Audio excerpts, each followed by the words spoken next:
Welcome दोस्तों, welcome back to my channel NK law point. दोस्तों, आज हम जिस टॉपिक पे बात करने वाले हैं, टॉपिक है कि क्या हमें किसी की जमानत दे देनी चाहिए। अगर कोई हमें बोलता है कि मेरी जमानत दे दीजिए, तो क्या हमें उस व्यक्ति की जमानत दे देनी चाहिए।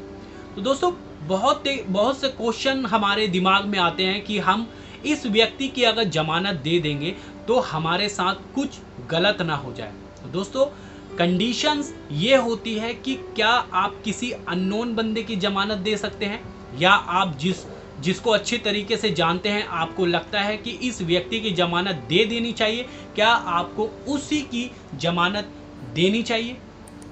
तो दोस्तों, आपको बताना चाहता हूं कि आप किसी की जमानत दे सकते हैं, मगर कंडीशन सिर्फ ये होती है कि आप नोन में, जो आपके नोन में हो, जिसको आप अच्छे तरीके से जानते हो, आप उसी की जमानत दें। अगर आपको लगता है कि वो व्यक्ति ट्रस्ट करने लायक है, विश्वास करने लायक है, तभी आप उस व्यक्ति की जमानत दें। दोस्तों, कंडीशन ये होती है कि फर्स्ट कंडीशन ये है कि क्या हमें किसी की जमानत दे देनी चाहिए, और जमानत देने वाले व्यक्ति की क्या लायबिलिटी होती है, उसके पास क्या डॉक्यूमेंट्स होना चाहिए।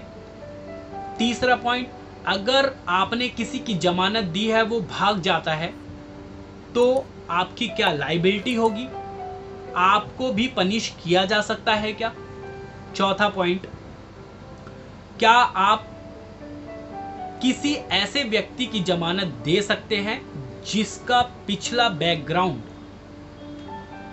बेकार हो, बुरा हो, जो कई तरीके के पुलिस जो इलीगल एक्ट होते हैं, पुलिस कार्रवाई होती है, उसमें फंस चुका हो। तो दोस्तों, सबसे पहला पॉइंट ये है कि क्या आप किसी की जमानत दे सकते हैं। तो मैं आपको ये बताना चाहता हूं कि आप उसी बंदे की जमानत दें जिसको आप अच्छे से जानते हैं, जो आपके नोन में है। आप अननोन बंदे की जमानत कभी नहीं दे सकते, और ना ही आपको दे सकते हैं। मुझे जैसा कि लगता है कि आपको अननोन बंदे की जमानत नहीं देनी चाहिए, जो आपके नोन में हो, आपको उसी की जमानत देनी चाहिए। दूसरा पॉइंट, अगर आपको लगता है कि जिस व्यक्ति की मैं जमानत दे रहा हूं, वो विश्वास करने लायक है, वो कहीं भागेगा तो नहीं, अगर आपको जरा सा भी ऐसा लगता है कि मैं उस पर विश्वास नहीं कर सकता, तो आप जमानत ना दें। और पॉइंट ये है कि आपको किसी की जमानत दे देनी चाहिए अगर आपको लगता है कि इसके साथ इलीगल हुआ है और इसको जमानत की ज़रूरत है, तो आपको उस व्यक्ति की जमानत दे देनी चाहिए। मगर आपको ये हमेशा ध्यान रखना चाहिए कि आप उस बंदे पर विश्वास करते हो, उस पर ट्रस्ट करते हो, तभी आप उसकी जमानत दीजिएगा। अब जो जमानत देता है, उसकी क्या लायबिलिटी होती है, उसके पास क्या डॉक्यूमेंट होने चाहिए। तो दोस्तों, आपको बताना चाहता हूं कि जो भी व्यक्ति किसी व्यक्ति की जमानत देता है, उसके पास ओरिजिनल डॉक्यूमेंट होना चाहिए जिसके बिहाफ में वो जमानत दे रहा है। मान लीजिए वो किसी व्यक्ति की जमानत देता है, तो उस व्यक्ति के पास या तो प्रॉपर्टी के ओरिजिनल पेपर्स हो, या किसी गाड़ी के ओरिजिनल पेपर्स हो, जितने की भी वो जमानत दे रहा है, उसके बिहाफ पर उसके डॉक्यूमेंट की ओरिजिनल कॉपी उसके पास होनी चाहिए, वैलिड डॉक्यूमेंट होना चाहिए। और जब वो कोर्ट में जमानत देने के लिए जाता है, तो उसके पासपोर्ट की कॉपी और आधार कार्ड की कॉपी, आइडेंटिटी प्रूफ की कॉपी या राशन कार्ड की कॉपी, इसकी कॉपी लगती है। और जब वो जमानत देने के लिए जाता है, तब उसके पास ओरिजिनल डॉक्यूमेंट भी होना ज़रूरी होता है, ताकि वो कोर्ट में दिखा सके ओरिजिनल डॉक्यूमेंट, तभी उस बंदे को जमानत दी जा सकती है।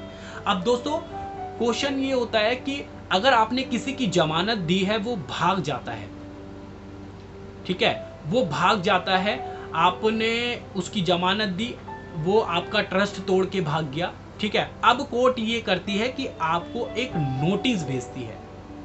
कोर्ट को ये पता चल जाता है हियरिंग वाली डेट पे कि वो बंदा भाग चुका है, वो कोर्ट में हाजिर नहीं हुआ है, वो भाग गया है।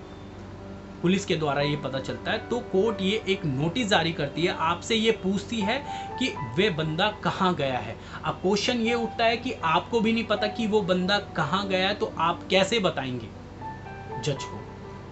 तो जज मजिस्ट्रेट आपको एक टाइम देता है कि इतने टाइम पर उस व्यक्ति को ढूंढ के कोर्ट में लाया जाए। अब वो टाइम है, उस टाइम पर आप उस व्यक्ति को नहीं ढूंढ पाते हैं तो क्या होगा। अब होता यह है कि कोर्ट आपको जितनी जमानत आपने पहले दी थी, मान लीजिए आपने किसी व्यक्ति की 25,000 रुपये जमानत दी है, तो कोर्ट आपको ये ऑर्डर करता है कि आप उतनी जमानत दोबारा कोर्ट में जमा करवाएं, नहीं तो आपको भी कस्टडी में ले लिया जाएगा। ठीक है दोस्तों, अब एक और क्वेश्चन मेरे दिमाग में आया है। क्वेश्चन ये है कि क्या अगर किसी व्यक्ति ने किसी की जमानत दी है, वो जमानत को रद्द करवाना चाहता है, तो क्या करवा सकता है क्या? तो दोस्तों आपको बताना चाहता हूं कि वो जरूर उस व्यक्ति की जमानत रद्द करवा सकता है, आपका नाम अपना नाम उस जमानत से हटवा सकता है। वो कोर्ट में एक एप्लीकेशन लगाएंगे अपने वकील के थ्रू, और वकील ये कोर्ट में आपके द्वारा ये बयान देगा कि ये जो जिस व्यक्ति ने ये जमानत दी थी वो अपना जो है जमानत वापस ले रहे हैं और दूसरा जमानती पेश किया जाए।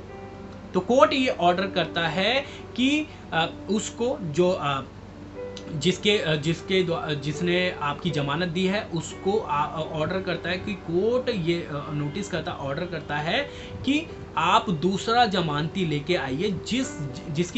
जिसने आपकी जमानत दी थी उसने जमानत वापस ली है और आप दूसरा जमानती लेके आइए। तो वो फिर दूसरा जमानती जो है अरेंज करते हैं, जैसे भी जिसको भी वो लाते हैं। तो होप दोस्तों, आशा करता हूं कि आपको ये वीडियो पसंद आई होगी, आपको ये समझ आया होगा कि आपको किसकी जमानत देनी चाहिए और किसकी जमानत नहीं देनी चाहिए।